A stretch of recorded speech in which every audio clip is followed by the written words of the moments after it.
This is the Galaxy S22 Plus, and right up front, I'm going to tell you that I have nothing bad to say about this phone. Well, except for one thing, but we'll get to that a little later on. But seriously, for every phone I review, there are always at least a few compromises that make them slightly trickier to out and out recommend. Whether it be something to do with the design, or the camera's underperforming, or something to do with the software, even the price of a phone can be its Achilles heel. But like I said, there is pretty much nothing bad about this phone, which has made it such a joy to use. So 4 months after its initial release and after a bunch of software updates, I'm finally bringing you my in-depth review of one of the top contenders for Phone of the Year. Let's begin. So as always, we'll start with the design. And whilst this pink gold color variant might not be my particular colorway of choice, everything else about this phone's design is top shelf. You've got that beautiful frosted glass finish on the back, a pretty slim camera unit to go with. The rails are shiny, which I guess does make the phone a little slipperier than if they'd have been matte coated instead. However, they're also quite flat and chunky, which makes the phone just that little comfier to hold. And then on the front of the phone, you have these ultra slim, consistently sized bezels, which makes the display look amazing. That hole punch up the top in the center there for the selfie camera is also one of the smallest you'll find on a phone. And then perhaps my favorite feature in terms of design is this beautiful flat display. I've always raved about how much I prefer flat displays over curved displays, and so because this phone has a flat display, it means I have nothing to complain about in regards to design. Now, speaking of that display, as with all of Samsung's top-end phones, the display on the S22 Plus is absolutely beautiful. Not only is it amazingly bright, but it's also got that fancy dynamic 120Hz technology, which makes it super fast and fluid whenever you need it to be, but it can also clock itself down to as low as 10 Hz to save battery life. And whilst we're talking about battery, that has been another standout feature of this phone. I was actually using the Galaxy S22 Ultra not too long ago, and battery life was certainly not one of its strong points, whereas with the S22 Plus, even though it has a smaller sized battery inside, it actually outperforms the S22 Ultra. For context, nearly every day that I've used this phone, I've been finishing with anywhere between 30 to 50% of battery life left when I'm putting the phone onto the charger at the end of the day. There have been the odd few days of really heavy use where it's been a little lower than that, but I've never really gotten close to killing this thing in a day. So if you were weighing up between this phone and the S22 Ultra and battery life was of the utmost importance to you, then I guess this phone might actually be the one to get. Okay, before we chat about the rest of this phone, I do want to quickly thank today's video sponsor, Wondershare MobileTrans. Now, if you've ever made the switch from iOS to Android or vice versa, then you'll know how hard it can be to transfer all of your data over. And the best example of how ineffective this process can be sometimes are your WhatsApp messages. So that's where MobileTrans comes into play. All you need to do is download the app to your PC, then plug both your iPhone and your Android device in, and then you just hit start. That'll then automatically transfer all of your WhatsApp data over, and that's it.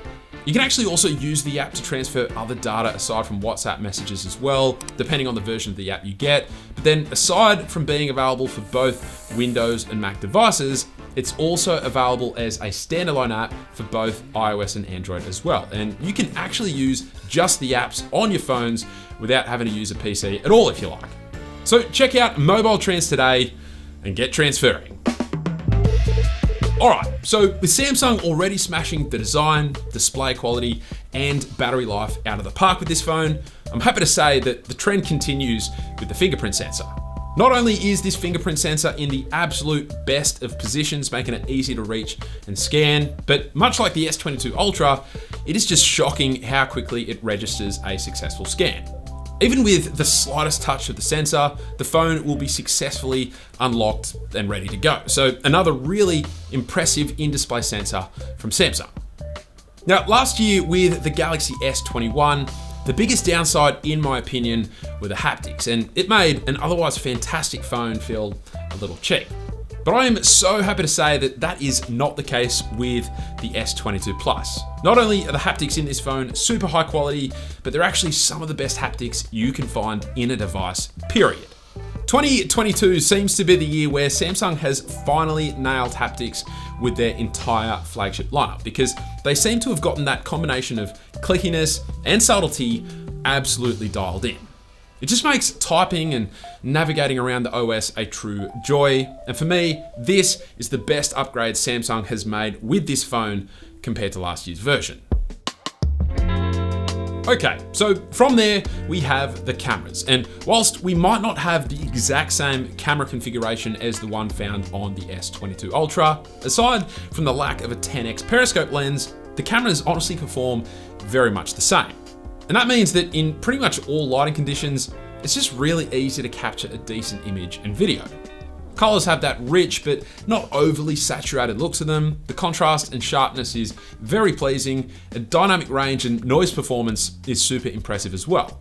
And the fact that we have three very different but very reliable lens options in the ultra wide, the wide, and the 3x telephoto lens, it just means that it's a lot of fun using this phone to shoot photos and videos. I kind of wish there was a way to switch between the lenses when shooting videos at 4K 60, but I also don't knock the phone for this because most, if not all, other flagship devices also don't offer this capability. And so finally we come to software and performance. And for pretty much all of my thoughts on this topic, I'm just going to refer you to my review of the S22 Ultra, because this phone has beat for beat the exact same software and performance as that phone. But what I will add is just how impressed I've been with the reliability of all of Samsung's top-end phones released this year. From day dot, each one has just worked pretty much how they should, with very few prominent bugs or issues being evident. And this is often not the case with other devices, particularly if you look at Google's Pixel 6 lineup, which took about 6 months to become largely bug-free. With that being said, one thing I did mention in my review of the S22 Ultra that is also true of the S22 Plus is that even though I really enjoy the software experience overall and can attest to the fact that the phone performs really reliably, the one factor that brings both phones down ever so slightly is fluidity. It's not that the phone is janky or anything like that, it's just that it always seems to take just the slightest of moments to catch up to my swipes and my gestures as I'm moving around the OS. Whenever I switch to using a Pixel or OnePlus phone after using a Galaxy device, I always immediately notice how much silkier the software feels. Other phones just seem always ready to respond with no delay, whereas that doesn't feel quite the case with the S22 Plus or the Ultra for that matter. Like I said in my review of the S22 Ultra though, it is by no means a deal breaker, and you really can't notice it unless you're switching back and forth with a different, more silkier, smooth device. But it is the slight downside that I referred to at the start of the video that otherwise makes a pretty much perfect phone just that little bit more normal. But that is it. That is the only real complaint I have about this phone, and in all honesty, I struggle to even call it a complaint, given that it's not really anything wrong with the phone, it's just something to do with the way that Samsung optimizes its software. But everything else about this phone is a total knockout. Display, check. Battery, check. Design, absolutely. Cameras, yes please. Oh, and even more than that, the price is really competitive. Now don't get me wrong, it's certainly not cheap, but I reckon it's the best phone you can get in this price range.